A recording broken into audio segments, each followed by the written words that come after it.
Earlier this week, Apple unveiled its list of top podcasts this year, and Joe Rogan is claiming the #1 spot. Apple Podcast says the Joe Rogan Experience featuring Elon Musk is one of the most listened to episodes on the platform. Other shows topping the chart are on your screen: The New York Times The Daily, Mel Robbins Podcast, Crime Junkie, and Dateline NBC. For more, let's bring in Reggie Ugwu. He's a culture reporter for The New York Times. So Joe Rogan has been #1 on Spotify for several years. He also bumped The Daily out of first place on the Apple Podcast list. How do you make sense of these rankings this year? Yeah, he did bump The Daily. I won't hold that against him, given that it's a New York Times podcast. But yeah, last year he went non-exclusive. He has a huge deal with Spotify, which remains in place. But this is the second year that he's also been on Apple Podcasts, and this is the first year that he's reached #1 on that chart. And he just remains the #1 king of podcasting. And for the past several years, he's really kind of bent the industry, and some would say American politics, kind of in his direction. How so?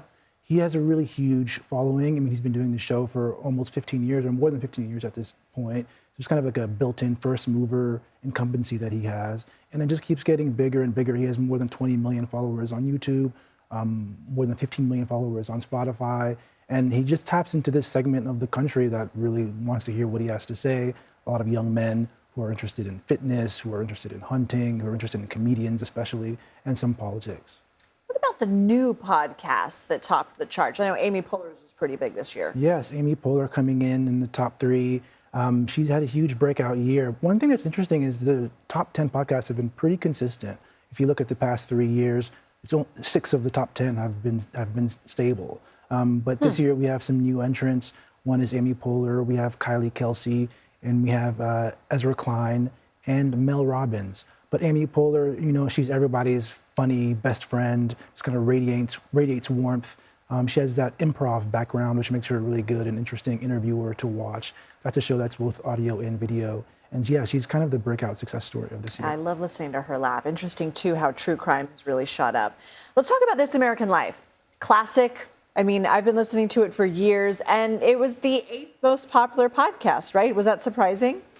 It's been on the list for the past few years, but it is surprising, or it's notable at least, when you consider everything else that's on that list. You see a lot of true crime, you see a lot of chat podcasts, a lot of interview shows.